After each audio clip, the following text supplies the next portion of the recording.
We are coming to you live from the Port Charles Courthouse, where Anna Devane Lavery is about to go on trial for the attempted murder of Olivia St. John. Olivia St. John is the daughter of Victor Jerome, the alleged crime king of the Jerome family.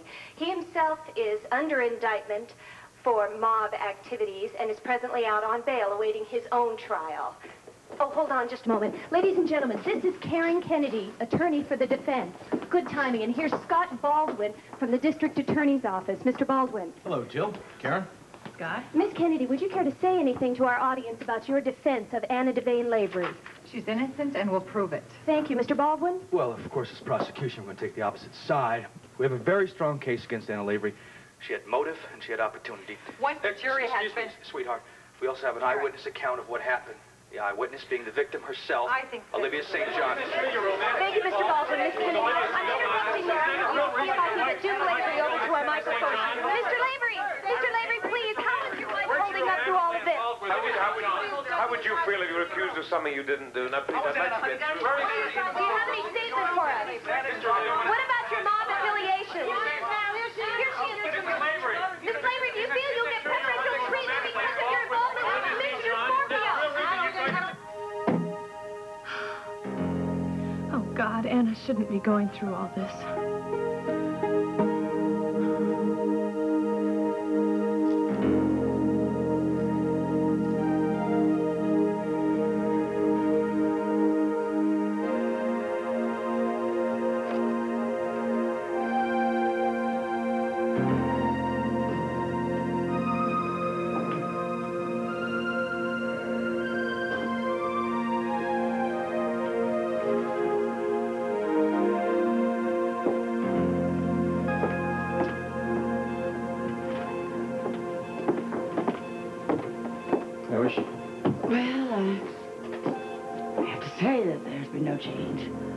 Better, worse, what? No, she is still critical.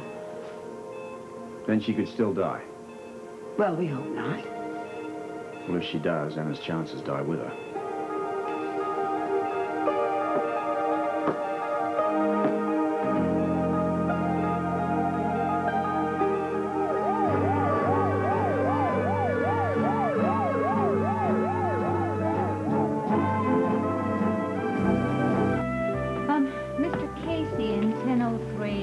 Scheduled for an MRI at 3 o'clock. Would you call an orderly to make sure he's here to take him down? Yes, I have that listed. Orderly, Andrew Burton. Robert? Oh, hi. I was heading back to the office. I was wondering whether you were going to get back to New York or not. Oh, they told me you'd be here. How's Olivia? Not much the same. How's New York? I traced the earring we found on Olivia's balcony. Good. Oh, it's more than good. The jeweler's sales slip had the name of the man who purchased the earrings 4 years ago. Right. Julian Jerome. Hey, look, old buddy, he could have bought them for his sister, Olivia. No. Inconclusive. The search we made of her apartment revealed nothing close to that earring. I know. You're waiting for me to say the obvious, aren't you? Yeah, I'm waiting for you to say the obvious. More likely you gave it to Cheryl, who was going out at the time. It's a logical assumption. Well, I've held off checking her out as long as possible, but with this trial, I can't do that any longer. You headed over to her office? You got her brought in. No, I want to go over to the motel where I had her tailed. You want me there, too? You're Lewis. Your option. I think I'd rather go over to the courthouse and give Anna a little moral support. That's good. I'll take Lewis. Yo, buddy, I'm sorry. This puts you in one hell of a spot. How so? I mean, here you are. You have to investigate the woman you love to save the woman you once loved. She's also the mother of my child.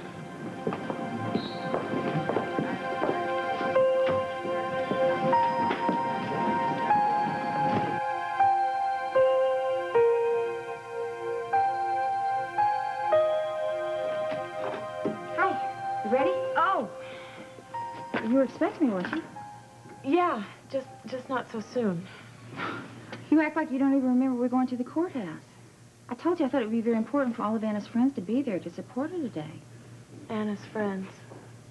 Yes, Anna's friends, and you happen to be one of Anna's friends. She got you and Robert back together. I'd say that's a good friend, wouldn't you? Yes. I mean- Okay, so let's move it. Come on, let's go. Well, should we really go down to the courthouse today? I mean, has the trial already begun? Honey, today is when they select a jury. Well, that's what I mean. Obviously, you do not realize the importance of the selection of the jury. I guess it must be important. Yes, it is. We're going to miss all the excitement. The fight starts when they select a jury. The prosecution, the defense, everybody's fighting each other. Come on, it's going to be fun. Let's go. Let's move it. Let's go. Come on. All right. We don't want to miss it. Come on.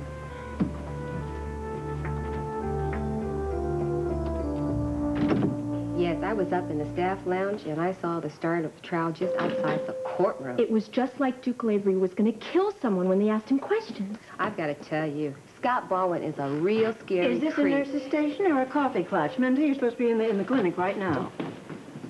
Well, how could you let this turn into such a mess? I was just going to get to this, Jessie. I hope you're aware that the student nurses are observing the nurses' stations today. Or do you call this a nurse's station? A lot of us know Anna Lavery. That's no excuse. This is a hospital. Melissa, what's the matter with you? What? I guess you just scared me a little. Well, good. Good. You stay scared, because if you don't, I'm liable to land on you just as hard. So you stay scared. Joanne's the senior nurse today, isn't she? Fine. I think I'll have a little chat with her. Listen, just give me a second and I'll show you some of the routine, okay? Hi. Hi, Melissa. How's it going? Pretty good. I love it. I bet. I bet you're going to make a great nurse. I'm learning. I'm learning what hard work it is. Well, you're used to that. Yeah, pretty much at home and stuff. Yeah.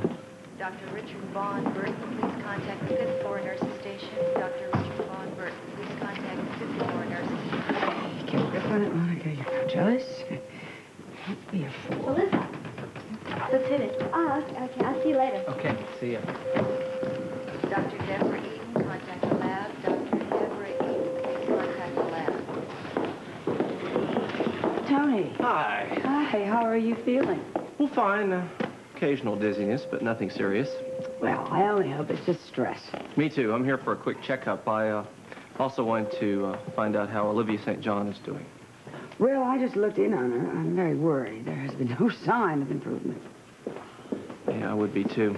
Do you mind if I stop by and look at her myself? Go right ahead, by all means. There's a lot riding on that woman's health, isn't there? Well, if you're talking about Anna, yes.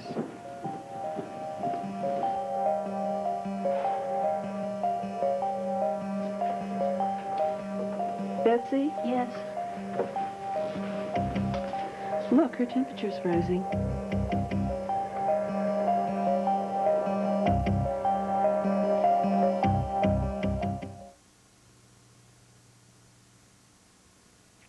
Mrs. Metcalf, have you read or heard about the arrest and subsequent investigation of Anna Lavery? Nodding won't do, Mrs. Metcalf. You must answer all the questions verbally.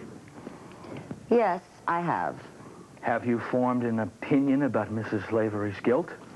Your Honor, the defendant has not been proven guilty as of this moment. Mr. Baldwin? I'm sorry, Your Honor. Let me put the question to you another way. You don't have to, Mr. Baldwin. I know what the judge means. Is she guilty beyond all reasonable doubt, you mean? I suppose that's exactly what I mean. I pride myself on my open mind. Well, Your Honor, I couldn't ask for anything else in a juror. She doesn't like me. I know. We'll challenge her on cause when the time comes. Anna, I don't like saying this, but I have to. There is still time to change your plea to innocent by reason. Oh, no, Karen, I don't want to do that. The case against you is very strong. But I didn't shoot Olivia. Okay. What's the matter? I've just got a headache. I don't like sitting here. Friends know I'm innocent, but look at these people here. What do they think of me?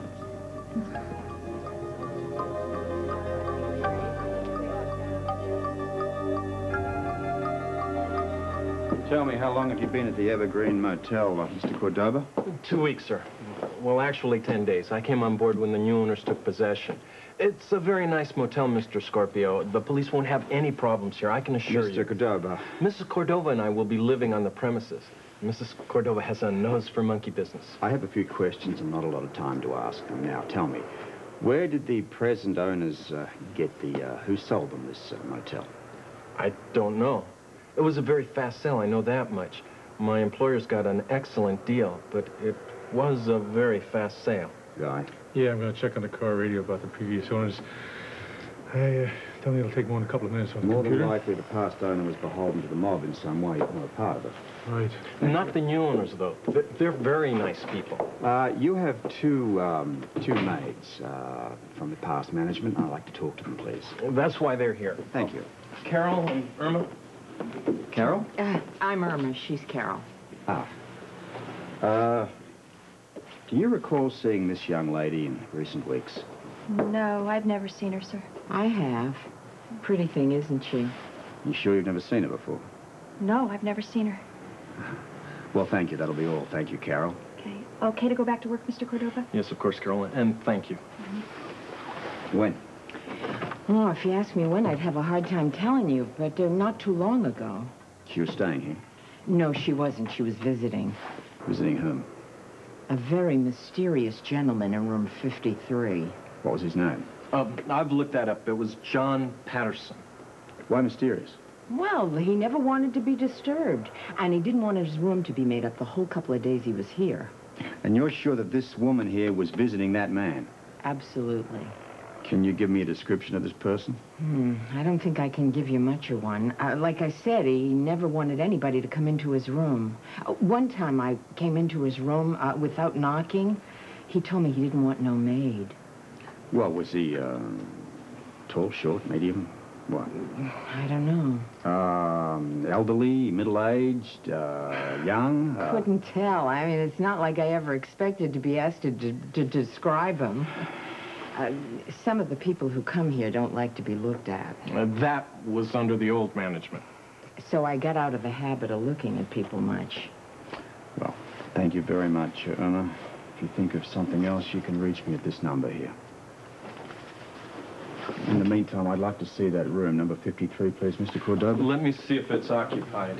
That's not the point. I want to see it anyway. It's vacant. Key, please? That room has just been repainted. Funny, but that's the one thing that the old management did before they sold it. Just the key, please, Mr. Cordova. Thank you. Was the mysterious gentleman a murderer or something like that? When I find out who the mysterious gentleman is, then I'll know what he did.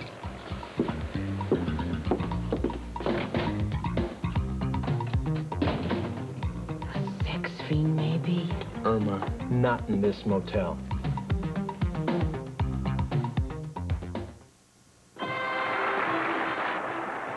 If the victim in this trial, Olivia St. John, died, how would you feel about the death penalty? Even though it doesn't apply in the state. I don't think that's a proper question, prosecutor. Mrs. Lavery is on trial for attempted murder. Stay within that scope. I withdraw the question, Your Honor. I couldn't answer it anyway, Your Honor. I've never really had to face my feelings about whether or not I would ever have to decide on something like that. In the first place, I don't know whether Anna Lavery would be charged with murder in the first degree or second degree. You seem to have some knowledge about the law. Oh, only from a couple of courtroom novels I've read. She may be all right. Thank you, Miss Let's Morris. just hope that Scott doesn't make any preemptory challenges against her. I have one or two more questions, Your Honor. Proceed. You have been following this case in the media? No, I've been on a world cruise, and I just returned to Port Charles 3 days ago. You are aware that the jury will be sequestered for the entire duration of the trial? Yes. Will this exert any personal hardship on you? Oh, no. I'm single, and I haven't had to work since my beloved father died 3 years ago. I have no further questions, Your Honor. Thank you, Miss Morris. She seems all right, don't you think? Yes. She She may be better than I'd hoped. However, I don't like the satisfied look on Baldwin's face. I don't know, maybe I'm wrong. Thanks for coming today. Thank you very much.